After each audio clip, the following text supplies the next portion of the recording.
What's up, everybody? Today we're just doing like a cool little top 10.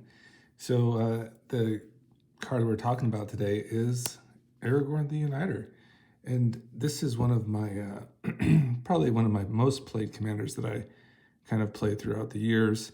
And it's just one of those ones that's just power, right? There's so much power with this card, and just like the good rate, a good 5/5 to start. It's also a human, so it just has like good synergy with all your other humans that you play. It is a legendary creature, of course. You can only have one of these you can only have one on the battlefield at once, so that's interesting. Additionally, it has all these modes, and we'll just go through them. This is the poster art from the Lord of the Rings. Whenever you cast a white spell, create a 1/1 white human soldier token. Whenever you cast a blue spell, scry 2. Whenever you cast a red spell, Aragorn the Uniter deals 3 damage to target opponent. Whenever you cast a green spell, target creature gets 4/4 until end of turn. So I just made like a kind of a deck tech on this one, and I really just kind of like how it ended up. Just really liked just the play styles. It just felt nice. Feels like a nice casual deck. Just feels like something you can play for a long time. So basically the direction I took the deck was like that I really like now is just more token centered, and that's kind of like how I like to kind of approach Aragorn now. Just definitely with a token mindset, because just creating that 1/1 white human soldier token just is just really great stuff, and you can synergize a lot with the other stuff. So without further ado, let me do my top 10 cards for Aragorn. And keep in mind, these are the cards that basically have stuck around since I started playing this deck. So these cards made it thick and thin through all the cuts, and this is kind of where they are at. So in general, they're probably just good cards. So they could probably fit into a lot of your decks too. So in general, even on an Aragorn deck. So, wow, this thing is an absolute smoker. The Catilda Dawnhart Prime, a 1 green, 1 white. You can see it as like a glorified mana dork. What it does is it is a mana dork itself. It will produce green or white mana based on its colors of the creature. And then additionally, it will turn all our other humans into mana dorks as well. They'll also be able to tap for 1 mana of any of our creatures' colors. That means if we have an Aragorn on the battlefield, we can go ahead and tap Aragorn for red, green, white, or blue. So that's a nice effect. Additionally, it has like a mana sink here, the 4 colorless, 1 green, 1 white. Tap, put a 1/1 counter on each creature control. Fantastic. So another interesting effect that it really doesn't really need, but it has it, and it's 1/1 stats. So this card is absolutely nuts here. Basically, with Aragorn on the battlefield, you're going to be having lots of creatures and spells. Create that 1/1 creature token, and you'll be able to amass like enough mana to get into like your 8 drops pretty easily. And that's when we really start making our deck go, is when we can get into those kind of high casted cost spells. So Catilda definitely enables that. It's definitely like probably my number 1 card actually for Aragorn, to be honest. In a close second, I would say, is Selvala. Selvala is just like another just amazing card with Aragorn. Aragorn can like put surprising amount of power onto the battlefield with that +4/+4 ability. So this card is like almost, this Aragorn deck almost kind of turns into like a green stompy deck, because you're putting so much power onto your board, and it just plays more like monocolor than it should really.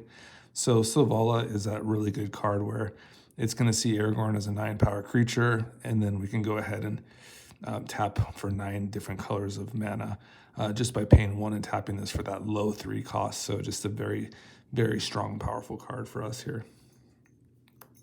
Vadric is that one where like you kind of have to get got by like an is it Chad, because this card is just absolutely insane, and it's just kind of like cheating in a way. And some of the play lines it has with like extra turn spells and such, where you can kind of lock out the game pretty fast with Vadric. Vadric's just kind of very interesting because, especially in an Aragorn deck, because typically you're just like playing that stop and go, right, and putting different counters or buffing, power up on Vadric in a certain way. And red can do that to an extent, but green can really do it, right? Especially with Aragorn, we get Vadric up to 5 power, and then it's going to make all our instants and sorceries cost 5 generic less to cast. So we can get into like, we can basically tutor something up, but like, for instance, like a solve the equation, and we can really just kind of go crazy with like Last March of the Ents from there. So it's just like these sequences are just really strong and kind of all about our game plan. So definitely like in my top 5 for Aragorn here. All right, for number 4, we have Rishkar's Expertise. And this one is just that really affordable. It costed 6 mana spell. And with an Aragorn on the battlefield, of course, instead of just, maybe drawing like 5 cards or so if we had a 5-power creature, the cast will actually buff Aragorn, and then with a spell in the stack, it will resolve. And you'll just draw 9 cards from that, and it's just really good. And then you can go ahead and cast a 5 cost from those from the cards in your hand for free. And remember that is a cast. So that's the most important part. The most important part about taking away from this video is that a lot of the instants and sorceries that are like extremely strong for us enable us to have additional casts for the card itself that casts it. So having a card like Rishkar's and Expertise that potentially will accrue 2 casts is really good because it will trigger Aragorn 1 more time. All right, Last March. So this one is also just insane. The fact that it can't be countered is just really busted. Blue mages hate this deck, this particular card, and they should, because we're going to draw a bunch of cards with Aragorn, get a ton of value, potentially put a lot of dangerous creatures on the battlefield, and hopefully win the game sooner than later. I love Mizzet's Mastery because we can play these huge spells back, and we can be in red, so we can just get access back to them. We can go back and play like a Last March of the Ents, which would be awesome, right? You can just do like some funny lines like that, where you're just getting unlimited value to more unlimited value, and it's just great stuff. So we love Mizzet's Mastery. We love kind of getting back into our graveyard and getting some more value. Now, additionally, why this card is just good on itself, once again, is you get a double cast. So you're going to cast Mizzet's Mastery, and then, of course, you're going to exile that card from your graveyard, and you will cast it as well.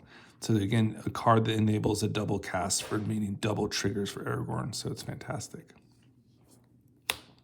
All right, the Dreadhorde Arcanist. This one is just, we can see what it can do with Aragorn. So obviously, we're pumping up our Arcanist when we're playing a green spell. We're going to get this thing up to 5 power. And then what? If we had for instance, let's see, let's imagine we played like a green spell, for instance, and we had Flame of Endor in the graveyard, or Escape to the Wilds. That's an even better hit. That'd be like the best ideal hit, like a sweet 5 mana spell, right? An instant or sorcery that costs 5 or less. While this power was power 5, you could go ahead and play an Escape to the Wilds when it attacks. So this card is just absolutely bananas with Aragorn. Just another mega hit off of it. Just can't see how you cannot get value from this particular card.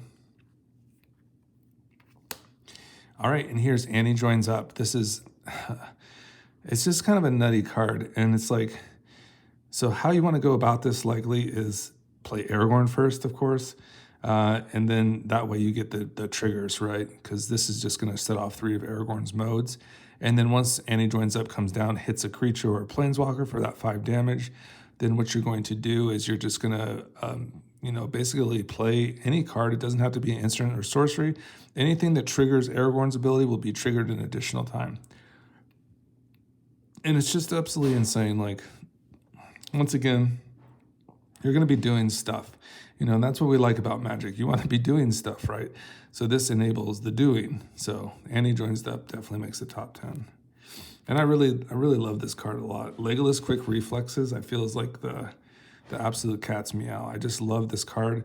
I love the split second on here, that it's just this thing is impossible to interact with. We're going to just go ahead and, make Aragorn hexproof. And also when it becomes tapped, you could also deal damage. So it could be a removal spell as well. So it's just very interesting for us. Kind of like that perfect Aragorn card. And it makes sense. It's on flavor, right, guys? Because Aragorn is homies with Legolas. And that means Legolas is going to protect Aragorn like a badass. And that's exactly what we like. What a great flavor, if that was the intention, that they made such a cool card for their homie Aragorn. What a perfect card it is. All right. And I did want to include Bard class. I just thought like, hey, you know, Bard class made it through this whole time. It's still hanging in my Aragorn deck. I just love that it can just like reduce Aragorn on a curve basically, and you can get into some nice things with the Bard class. You can, you know, of course Aragorn will just be a white and a blue to cast, and it also has that level 3, which is really nice, where you can like even have like Skrelv in your deck, and you can like cast a Skrelv, for instance, and then all of a sudden you get to exile the top 2 cards of your library, and you can play them that turn. When this thing is like really popping, you can see the card advantage there. It's just like kind of gets out of control. And then I have some honorable mentions. So the honorable mentions, I have Veyran here. This could potentially even be in the top 10. I just haven't play tested it enough, but it just seems really good. It just seems like, you know, it's similar to Andy Joins Up. It's one less to cost. It is a wizard. It has all those subtypes. It can get stronger. Basically, an instant or sorcery will cause any of the other abilities of our creatures to trigger an additional time based on an instant and sorcery exclusively. So, you know, we go ahead and play an Escape to the Wild with a Veyran and an Aragorn on the battlefield, and we can give 9 power to something, and we can deal out 3 damage to 2 objects, or 2 players, or a single player. So yeah, I mean, Veyran seems like really nice, guys. So definitely a fan of that. And additionally, the Great Henge, of course, is just another fantastic card. And and it's probably in the top 10 too, but you know, I just think it's just, obviously Great Henge kind of goes into any deck that's green.